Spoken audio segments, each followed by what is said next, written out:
सात संगत जी, प्यार से कहना ध्यान ललकार जी। आत्मा के साथ मन को जोड़ेंगे, इसके एहसास में रहेंगे, हर काम में इसको शामिल करेंगे, तो फिर एक ये मन डावाडोल नहीं होता। मन में कोई उदासी, कोई खुशी के भाव अपना प्रभाव असर नहीं छोड़ते, क्योंकि प्राथमिकता इस मन ने परमात्मा को बना लिया है। और फिर ये प्रायोरिटी बेस जब इस परमात्मा को ही हर समय दिमाग में, दिल में रखते हैं, तो बाकी चीजों का असर उस तरह नहीं होता कि कोई अगर बिजनेस में नुकसान है तो एक डिप्रेशन की ओर मन जा रहा है, या फिर कुछ इतनी उपलब्धि मिल गई, अचीवमेंट मिल गई कि इतनी खुशी कि औरों के बारे में फिर सोचना ही छोड़ दिया, खुद में इतनी ईगो ले आए, एक अपने आप को बहुत ही इम्पोर्टेंट बना दिया। तो बात वही कि कैसे हर एक में, जहां हर किसी में इस परमात्मा को देखना है, हर एक के अंदर वो कैपेसिटी है, वो पोटेंशियल है कि कैसे इस परमात्मा के सारे गुण, हम चाहे एक मनुष्य के शरीर में है, पर परमात्मा जैसे देवीय गुणों से हम युक्त हो सकते हैं, ह्यूमन वैल्यूज से युक्त हो सकते हैं। ये मन में कंपैशन, काइंडनेस, दया, क्षमाशील होना, एक मन में प्यार का भाव, प्रेम का भाव, ये लव, ये सरेंडर, ये ब्रॉड माइंडेड होना, हर एक को एक्सेप्ट करना, हर किसी के लिए वही भाव हो कि ये इंसान से बहुत कुछ हमें सीखने को मिल सकता है।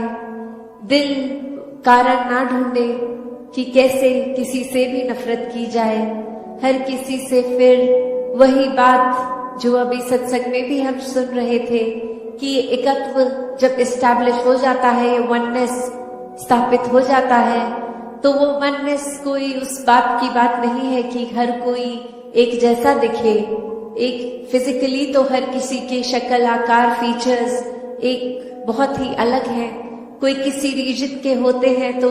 एक ज्योग्राफिकली रहने की वजह से उस तरह एक कल्चर और अपीयरेंस से खाना पीना वैसा हो जाता है, और दूसरे कहीं देश में, किसी और राज्य में, अपने देश में भी हो तो वो एक अपीयरेंस वाइज तो अलग हो सकते हैं। बट जो अभी कॉमन थ्रेड की भी बात हो रही थी कि ये परमात्मा ही है जो जहां पूरे ब्रह्मांड में है, एक वो कनेक्शन हमारी इस परमात्मा से जब है,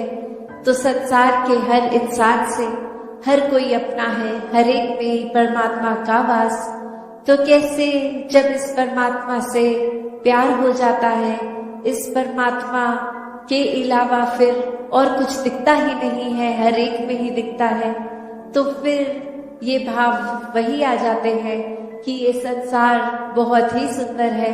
हर किसी में बहुत कुछ सीखने के लिए है, और किसी की फिर बात दिल पे चोट नहीं देती, क्योंकि फिर वही लगता है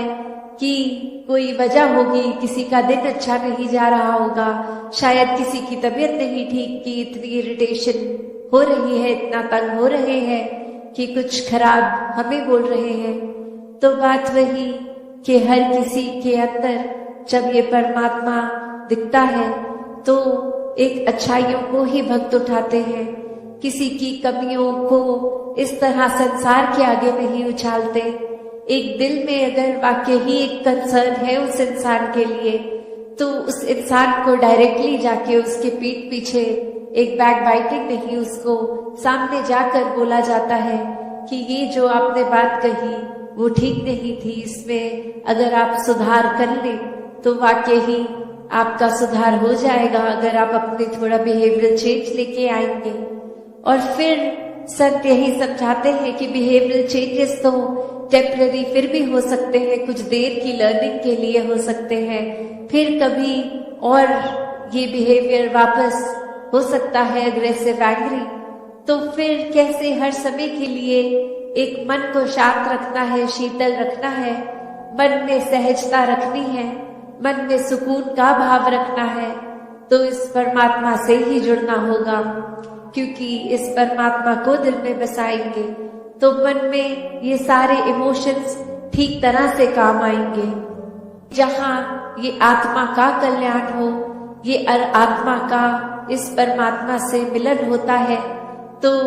एक वाकई ही ये जो हम हर जगह सुनते आए हैं कि ये इतनी योनियों के बाद मनुष्य योनि भी मिली और अब इस मनुष्य योनि में ही जीते जी इस परमात्मा की प्राप्ति है।